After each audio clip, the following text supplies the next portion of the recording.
اللہ کے ذاتی نام کے بعد دو صفاتی نام آ رہے ہیں۔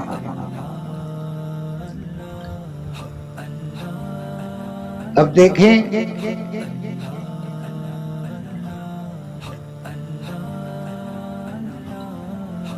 کہ یہ وہ جملہ ہے،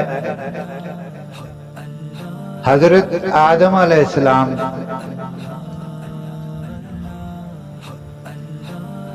کو جب یہ ہے کہ کہتے ہیں کہ روح ان کے ڈالی جا رہی تھی، تو یہ ہے کہ روح جب ڈالی جاتی ہے تو وہ ناک کی طرف سے ڈالی جاتی ہے،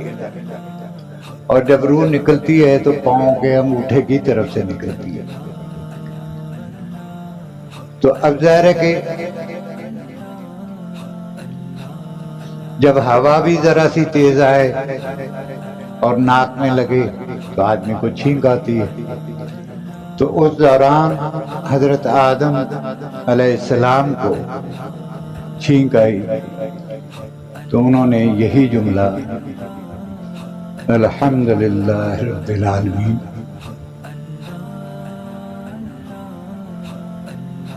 یہ ہے کہ پڑھا تو گویا دین شروع ہو گیا۔ حضرت آدم علیہ السلام سے دین شروع ہوا اور حضور صلی اللہ علیہ وآلہ وسلم تک آ کے مکمل ہو گیا۔ اور دین ایک ایسی چیز ہے کہ اس میں کوئی بھی نبی یا پیغمبر یا ولی یا غوث یا کتب افضال اوتاد یہ تو بعد کی چیزیں ہیں، یہ بعد کے لوگ ہیں، یعنی وہ بھی اس دین کے اندر کسی قسم کی اپنی طرف سے کوئی عمل دخل یہ ہے کہ دین میں وہ اپنی طرف سے شامل نہیں کر سکتے، بلکہ اسی دین کو بعین ہی اسی طرح سے جس طرح کہ اللہ پاک چاہتے ہیں اسی طرح یہ ہے کہ پیغمبروں نے لوگوں تک پہنچایا، اور یہ ہے کہ اس پہ عمل کی تلقین کی۔ تو ایک واقعہ آتا ہے کہ حضور صلی اللہ علیہ وسلم شاید چونکہ بہت پسند فرماتے تھے، تو ایک ہماری امی جان کے ہاں جا کے کسی امی جان کی بھی باری ہوتی تو ادھر تشریف لے جاتے اور شاید ایک چمچ دو چمچ وہ کھاتے اور پھر یہ دوسرے گھروں سے ہوتے ہوئے پھر کہیں جانا ہوتا تو جاتے۔ تو اب یہ ہے کہ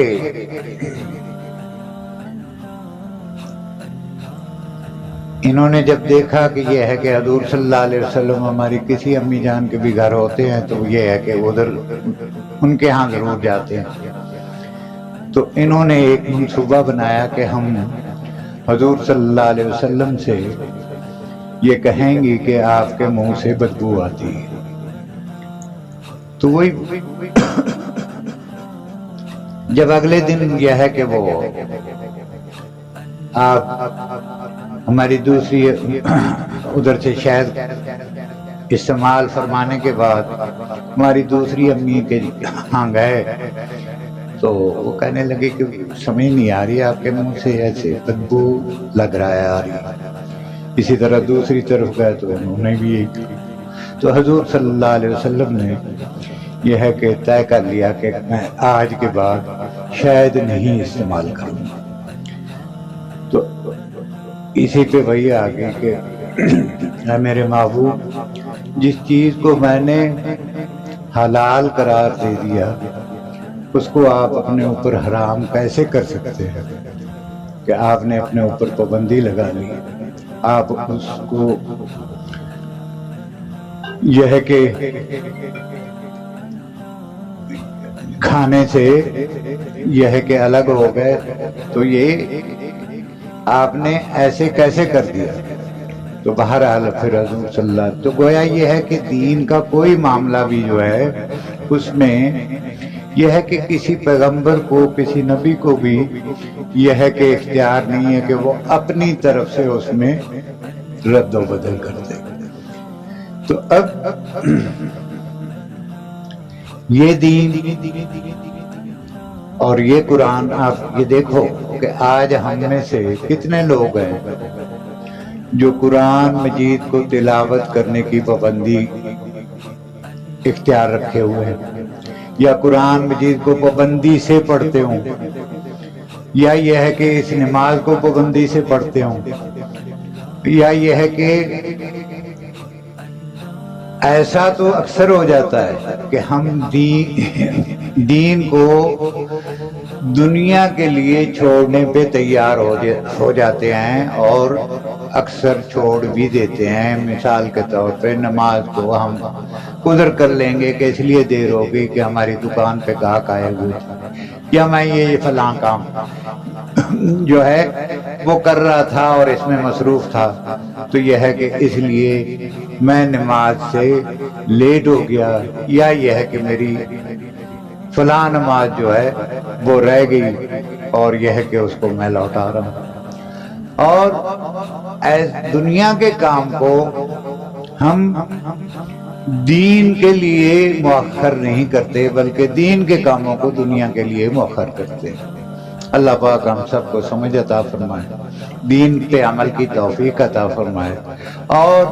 یہ ہے کہ نماز کے بعد یہ ہے کہ قرآن مجید کی تلاوت، اس کا اہتمام ہمیں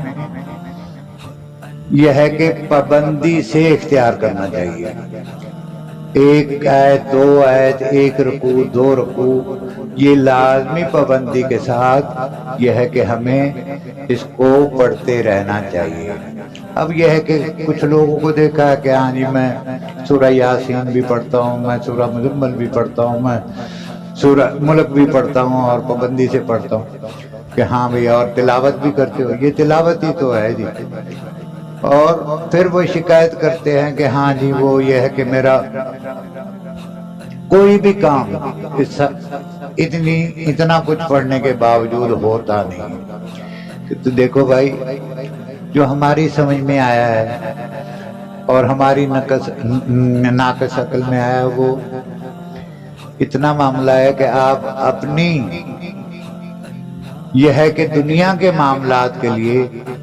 قرآن مجید کی کئی صورتیں مستقل پڑھتے ہو، لیکن یہ ہے کہ اللہ کی رضا کے لیے وہ جو تلاوت کا حصہ ہے، یہ ہے کہ ایک رکوع یا دو رکوع یا آدھا پارہ یا پاؤ، اس کو آپ کبھی اختیار ہی نہیں کرتے۔